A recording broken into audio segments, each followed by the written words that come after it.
Hello mga ka-D-Off! Welcome to my YouTube channel, Working D-Off TV. Update po sa GLSS Junior Level Science Scholarship Program ng DST. Open na po yung scholarship natin sa GLSS Junior Level. Doon po sa mga second year college po.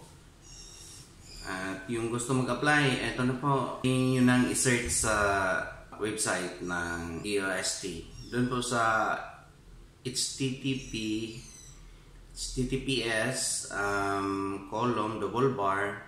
then www.science-scholarship.ph.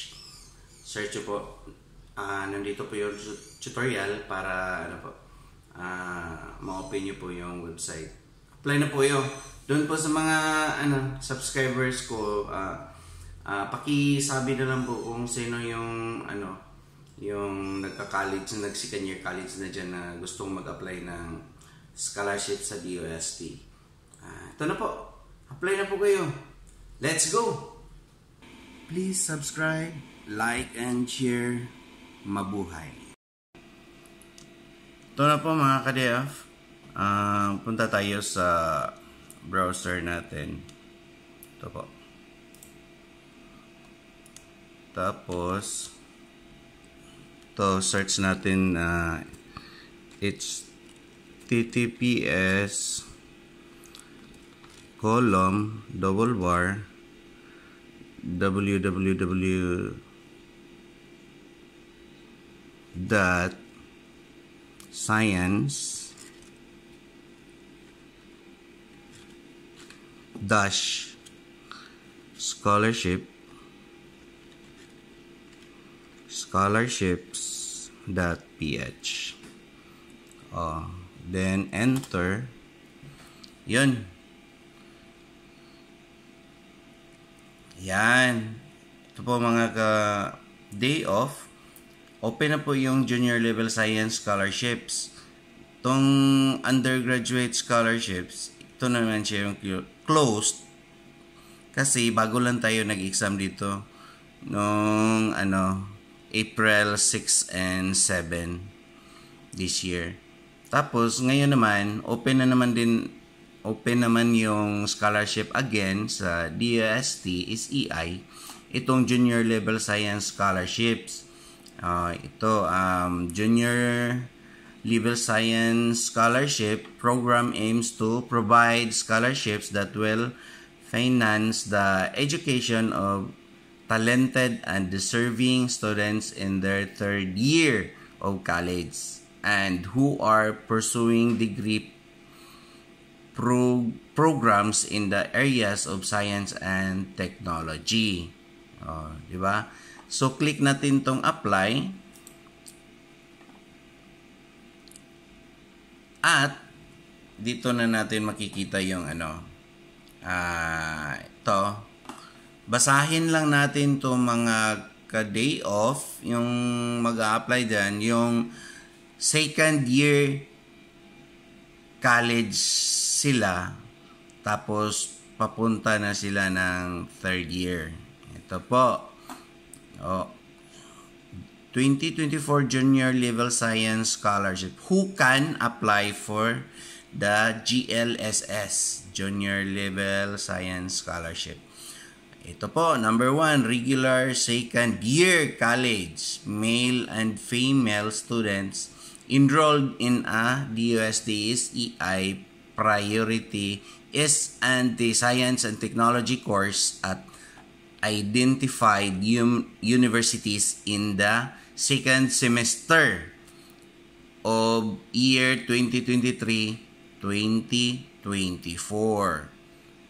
Second semester, must have a general average of at least 83%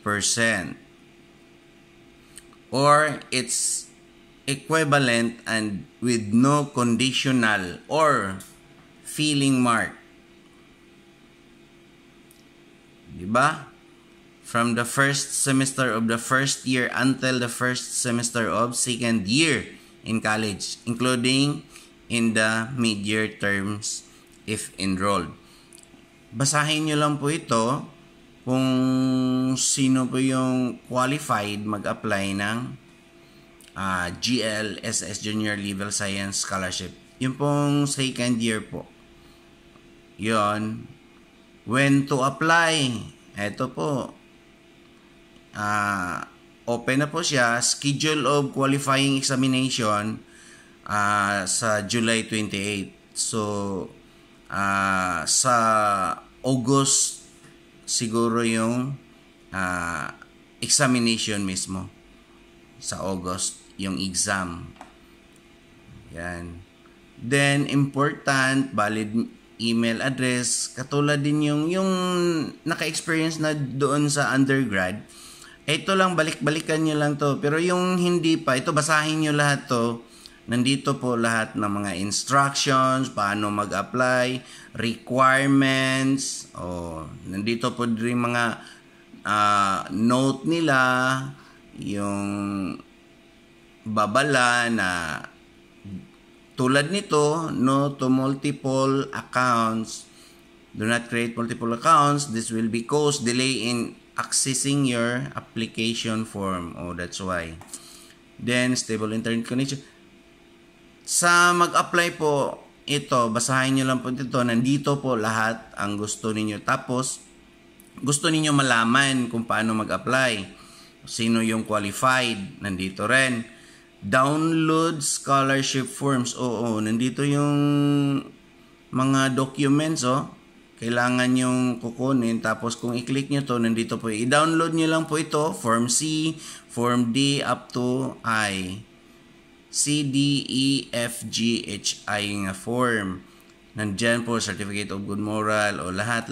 Yung grade 12 na nag-apply ng pang college sa undergrad, ito dinaanan nyo to, balikan nyo lang po to download nyo to, tapos yun lang din, parehas lang yung doon sa undergrad na mga requirements. Diba? Sample ITR, class of workers, basahin nyo lang to, nandito po lahat. What information should you know before filing your e-application? Nandito rin. Basahin nyo. Apply for scholarship register.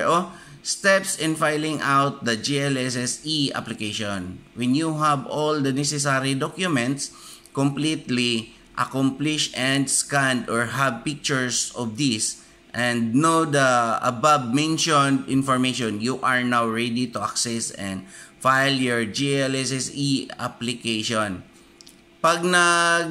Kung may account ka na dito, pag mag-apply ka pa lang, so click mo to, yan, mag-fill out ka dito. Hindi mo ma-next yan pag hindi mo na-fill outan. Kaya ikaw nang bahala dyan. Okay?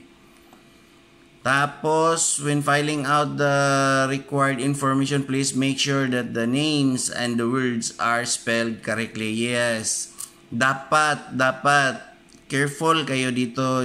Lahat ng mga applicants po, careful po kayo mag-apply, di ba?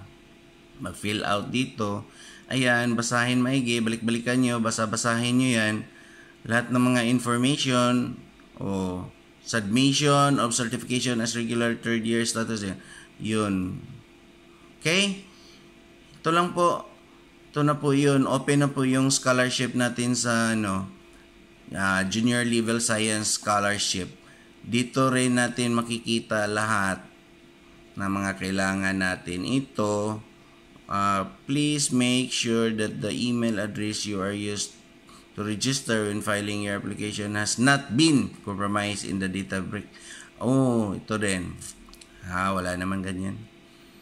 To ensure security of your data, you are encouraged to use. Yes. Basahin nyo lang to basta. Basta po, sa lahat po ng mga applicant dyan, ito na, mag-apply na kayo. Madali lang to, 1 week. Pwede na. 1 week nyo lang i-comply itong mga requirements na to. Di ba? Okay. Kuha nyo ba lahat?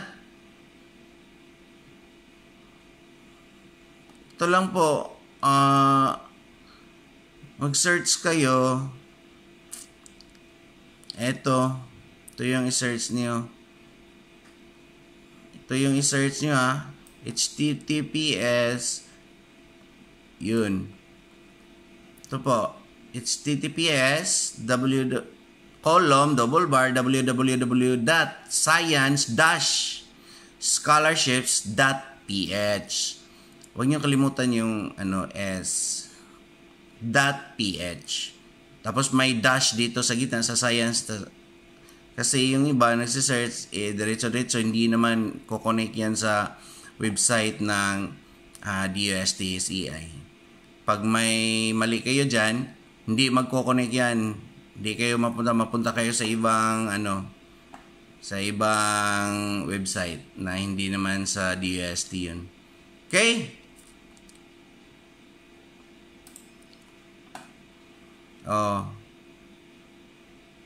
Alam nyo na.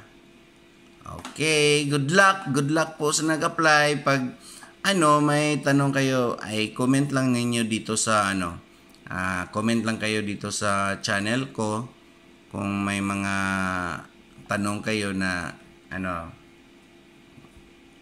nalilibugan kayo.